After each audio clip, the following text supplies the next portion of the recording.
se inscreva no canal, curta e Paz de compartilhe. Cristo Jesus, meus amados irmãos, vamos começar hoje mais uma aula que tem por tema uma igreja que não teme a perseguição. É a nossa lição de número 7, dia 17 de agosto de 2025. E o nosso texto diz assim: Porém, respondendo Pedro e os apóstolos disseram, mais importa obedecer a Deus que aos homens.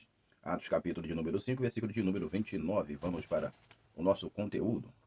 E diz assim a nossa introdução: o que gera força numa igreja é a presença do Espírito Santo. Uma igreja sem a presença do Espírito Santo não consegue sobreviver os embates da vida, as agruras da vida, as perseguições da vida. Por isso que muitas igrejas hoje têm surgido, mas não têm permanecido. E eu não falo de permanência, questão de longevidade de ano, mas falando de longevidade, de fidelidade, temor e tremor na presença de Deus. Está faltando o Espírito Santo dentro da igreja. Por isso que Tiago falou que um corpo sem o Espírito está morto. Muitas igrejas estão mortas por causa que não há manifestação do Espírito Santo. Jesus falou lá em Apocalipse que tu tem nome do que vive, mas está morta, está morto. Há pessoas, igrejas, aludindo, expressando, publicando grandes manifestações, mas que na realidade não é uma igreja morta.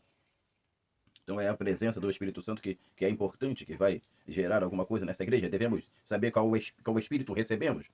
Porque essa questão, devemos saber qual Espírito recebemos. Há muitas pessoas, há muitas igrejas recebendo um Espírito, uma presença, algo que não é o Espírito de Deus. Nós recebemos o Espírito do Senhor. Contudo, devemos lembrar que 2 Timóteo capítulo 1, versículo 7, diz que não recebemos Espírito de temor, que aqui pode ser colocado Espírito de covardia. Então a gente recebeu um Espírito de ousadia, que nos leva a trabalhar na obra de Deus com mais afã, com mais interesse, com mais entusiasmo.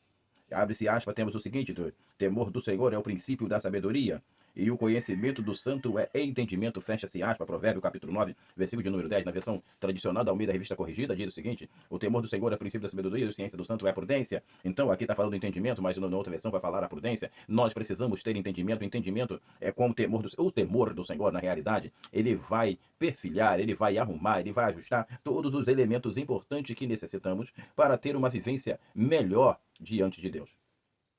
Então, sem temor não vai haver, por exemplo, aqui dentro do texto, o temor do Senhor, sabedoria, porque um cara que não teme a Deus é uma pessoa incauta, uma pessoa louca, uma pessoa que não tem conhecimento daquilo que é bom e agradável, não tem o entendimento e automaticamente, usando as duas versões, não é uma pessoa prudente. Então, o temor do Senhor que vai engendrar, que vai forjar todos esses elementos importantes. Por que eu estou trabalhando até nessa introdução com isso? Porque é isso que vai fundamentar a igreja a não temer as perseguições, o reflexo daquilo que ela é, daquilo que ela faz, daquilo que ela pratica diante de Deus, vai refletir no seu comportamento para com o mundo. Se ela teme a Deus, ela não vai temer ao mundo. Se ela obedece a Deus, ela não vai obedecer ao mundo. Por isso, o mais importante é obedecer a Deus e guardar os seus mandamentos.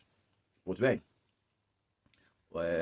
O que uma igreja precisa envolver em seu relacionamento íntimo com Deus. O que uma igreja precisa para envolver no seu relacionamento íntimo com Deus? Ela precisa servir ao Senhor com temor e regozijar-vos com tremor. Então, o que essa igreja precisa? Uma igreja precisa envolver o seu relacionamento íntimo com Deus. Se não houver nenhum tipo de relacionamento íntimo com Deus, vai estar faltando alguma coisa, como aconteceu no livro de Daniel, que a palavra aparece o seguinte: pesado foste na balança e foste achado em falta. Então, o que uma igreja precisa envolver o relacionamento íntimo com Deus, no seu relacionamento íntimo com Deus, é servir ao Senhor com temor. Então, o que ela tem que colocar no seu relacionamento? Servir a Deus com temor. Entender que o temor do Senhor é o princípio da sabedoria. É o início de quem é sábio, é o início daquele que tem Deus, é o início daquele que quer Deus, é o início daquele que quer servir a Deus. E isso deve trazer em seu coração regozijo e não nenhum tipo de constrangimento. E isso deve ser louvado o nome do Senhor. Salmo de número capítulo 2, versículo 11. Ok, primeiro ponto diz o seguinte, nosso primeiro tópico: os efeitos da perseguição. A perseguição nunca é neutra, ela tem a necessidade de produzir alguma coisa. E abre-se aspas, diz o seguinte: naquele dia uma grande perseguição contra a igreja que estava em Jerusalém, e todos foram dispersos pelas terras da Judéia e Samaria, exceto os apóstolos. Fecha-se aspas, Atos capítulo 8, versículo de número 1. É importante ressaltar a seguinte coisa aqui. Primeiro, os dispersos foram todos as pessoas que estavam ali juntadas junto em Jerusalém, mas exceto os apóstolos. Por que os exceto os apóstolos? Porque Deus tinha um propósito ainda com eles ali em Jerusalém, que precisava ser forjado, então fomentado. Então precisava da presença deles ali. Há pessoas às vezes se dispersando fora do tempo de Deus. Ok? Mas a observação sua agora vai ser muito importante para aquilo que nós vamos dizer ou ler aqui. A perseguição não pode ser neutra. Não existe perseguição neutra. Ou ela é ativa no seu resultado, não estou falando da perseguição. Eu estou falando do resultado que ela vai produzir no perseguido. Tá ok? Não é a perseguição ativa no sentido que a perseguição conseguiu concluir, matou os perseguidos. Não, não é isso. Estou falando do resultado que ela vai produzir. O que a perseguição está produzindo em você? Temor, tremor? Está produzindo você orar mais? Está produzindo você jejuar mais? Está produzindo você ler mais a palavra? Está produzindo você se aproximar mais de Deus? É isso que eu estou dizendo. Então, perseguição, ela pode ser negativa ou ela pode ser positiva. Nunca ela vai ser neutra. Tá? Nunca ela vai ser neutra. Ela precisa causar alguma coisa. E neste causar, ela causou estabilidade. Estou falando da igreja de Jerusalém, que continuou sendo estável. E trazendo para nós também precisamos estarmos sendo uma igreja estabilizada. Ok? O que estabilizar? É ser sólido, ser duradouro. Preste atenção. Todos foram despertos, exceto os apóstolos. Deve observar que o grupo que estava ali, todos se dispersaram, mas os apóstolos continuaram. Esses apóstolos eram os líderes da igreja. Preste atenção que os líderes todos dispersaram, mas os líderes permaneceram ali no foco, na posição, no mesmo sentido, naquilo que Deus havia colocado e designado para ele. Aí uma coisa é uma igreja forte tem líderes fortes. Preste atenção. Uma igreja forte tem líderes fortes. Não é o contrário. Uma igreja forte, ela não vai produzir um líder forte, mas é o líder que é forte que produz uma igreja forte. Mas uma igreja forte, ela tem por obrigação ter um líder forte. Eu sei que de repente na sua cabeça deu aquela chacoalhada de entendimento aqui, porque na realidade eu não estou invertendo a posição, nem estou contradizendo. Estou querendo dizer que é a ação do líder, a igreja, ela é reflexo da sua liderança, é reflexo do seu líder. Então um líder forte produz igreja forte, mas a igreja forte não vai produzir um líder forte. Então se essa igreja é uma igreja forte, é porque ela tem líderes fortes, não porque ela é forte em si mesma. É isso que eu quero dizer. Na observação, há uma grande probabilidade, aí você grifa aí no centro das suas anotações, que o termo disperso, que os dispersos, terem voltado para suas casas. Atos capítulo 2, versículo de número 5, você preste atenção nisso, e capítulo 9, versículo a 11. Capítulo 9, perdão. Atos capítulo 2, versículo 5, versículo 9 a 11. Voltando à questão do termo disperso, a palavra grega para disperso e a palavra grega para diáspora, que aparece em Tiago capítulo 1, versículo 1, que é quando ele prega as 12 tribos da diáspora, é a mesma coisa, tem a mesma raiz. Contudo, eu chego à conclusão que o povo vieram, é por isso que é Atos capítulo 2, vieram da outras nações para Jerusalém. Teve a perseguição, retornaram para suas casas, voltaram para suas diáspora. Foram dispersos no sentido de retornarem para casa e não de ficarem a vagar ou andarem a esmo. Então, nesse caso, os que dispersaram não configura fraqueza, tá? Não porque ficaram com medo, voltaram, saíram, largaram o evangelho, mas sendo mais um senso, mais um senso oportuno, não configura fraqueza, mas um senso oportuno. Atos capítulo 8, versículo de número 4, leia. Concluo neste ponto que a perseguição, olha o que a perseguição produziu, 2 pontos importantes, que a gente entendeu lá atrás.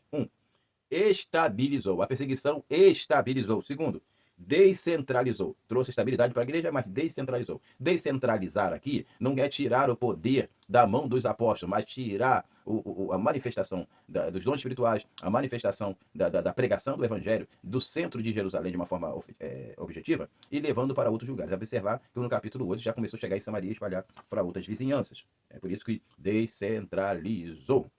Ok? 2, a perseguição. A perseguição é o termostato da fé cristã. Termostato é o dispositivo que regula a temperatura. Termostato da fé cristã. Abre-se aspas, mas não tem raiz em si mesmo, antes é de pouca duração. E chegada a angústia, a perseguição, por causa da palavra, logo se ofende ou se escandaliza. Mateus capítulo 13, versículo de número 21. Deve-se observar o seguinte, que eu coloquei que a perseguição é o termostato da fé, em virtude de que não é a perseguição que vai fazer o crente esmorecer, recuar, mas é aquilo que ele era, aquilo que ele pensa, aquilo que ele tem, que vai forjar a sua estabilidade. Por exemplo, o Mateus capítulo 24, e vai dizer, versículo 12 e 13 em diante, até o 14, né? Mas o 13 é meio suficiente, que por aumentar a iniquidade, 12, o amor de muitos se esfriará. Então, a iniquidade aumenta, o amor de muitos se esfria, porque essa turma já não tinha amor suficiente para manter-se aquecido esse tempo todo. Tá? Mas o 13, o que perseverar até o fim será salvo. Então, aquele que perseverar até o fim, ele, por exemplo, só você ir para o capítulo 25, as virgens que conseguiram chegar às bodas é porque elas tinham levado o azeite suficiente. Em questão é a suficiência daquilo que nós estamos trabalhando e forjando para a nossa vida a cada dia. Há pessoas que estão sucumbindo no meio do caminho porque já já planejaram as suas vidas de uma forma mal estruturada. E quando eu falo de mal estruturamento, é uma vida espiritual mesmo. A pessoa com uma vida espiritual completamente ruim. Então, quando vai 2 milhas de caminhada, ela já não consegue mais permanecer de pé. Então, a palavra aqui A perseguição é por causa da palavra. Tem gente sendo perseguida porque está fazendo besteira. Mas a gente deve ser perseguido por causa da palavra. Por isso que Apocalipse capítulo 2, versículo de número 10, que tereis uma tribulação de 10 dias, mas ser fiel até a morte, e dar-te a coroa da vida. Tudo por causa da palavra. Eu coloquei a palavra ofender, perseguição por causa da palavra, logo se ofende quer sair da igreja, logo se escandaliza quer sair da igreja, mas esse escandalizar aqui, eu não coloco nem no sentido de sair, se afastar do evangelho, mas se afastar dos propósitos e desígnios de Deus, não só para a vida dele, mas para a igreja dele, ou a qual ele faz parte. Ok? Se escandaliza, ou sucumbe. A perseguição revela o que está em seus corações. Lucas capítulo de número 6, versículo 45, o bom do bom tesouro. Tá? Lucas 46, 45. O homem bom do bom tesouro do seu coração tira o bem. O homem mau do mau tesouro do seu coração tira o mal. E da abundância do seu coração fala a boca. Provérbio capítulo de número 26, 24. Isso da versão ANVI. É muito importante nós frisarmos isso. A perseguição vai provar como ele está diante de Deus. Ok? A perseguição vai mostrar que se você está estável ou instável. Só consegue saber a estrutura do crente mediante o seu equilíbrio nas perseguições. Vou repetir a leitura aqui. Só consegue saber a estrutura do crente mediante o seu equilíbrio nas perseguições por causa da... A questão aqui é por causa da palavra. Tem gente sendo perseguido, difamado, caluniado. Não é por causa da palavra. Então você está trazendo um escândalo. Não faz isso não. Então, o centro de nossa vida, do nosso evangelho, do nosso servir, do nosso adorar a Deus, do nosso estar com Deus, é a palavra. Deixa a palavra estar centralizada no nosso coração. Sofra por causa do evangelho, não por causa de coisas pessoais suas, que você mesmo criou, você mesmo provou, você mesmo forjou. Faz isso não. Okay? Por causa da palavra. Viva por causa da palavra. Sofra por causa da palavra. Seja perseguido por causa da palavra. Tenha todos os sofrimentos que possa acontecer por causa da palavra, porque é a palavra de Deus que tanto traz vida para nós, mas para aqueles que não andam na presença de Deus, que não faz a vontade de Deus, estão fora do querer de Deus, é cheiro de morte. Tem gente que está cheirando morte porque não está cheirando vida, porque não tem a vida da palavra de Deus. Vivamos a palavra de Deus. Soframos pela palavra de Deus. Isso é muito mais importante do que qualquer outra coisa. É melhor obedecer a palavra do que aos homens. Pois bem, conclusão. Abre-se aspas, bem-aventurados os que sofrem perseguição por causa da justiça. Toda perseguição tem que ser por causa da justiça, da minha justiça, da justiça da igreja. A pessoa sendo difamada, volta a essa questão, a igreja sendo caluniada por certo tipo de comportamento e atitude, mas está faltando, o que está faltando, pastor Manuel? Está faltando justiça, está faltando presença de Deus, e sem isso, a presença de Deus é a válvula motriz. Sem a presença de Deus, essa calúnia é verdadeira, essa difamação é verdadeira, e isso traz vergonha para Deus. O que eu estou citando é Mateus capítulo 5, versículo de número 10. Quem nos separará do amor de Cristo? A tribulação, a angústia, a perseguição. Romanos capítulo 8, versículo de número 35.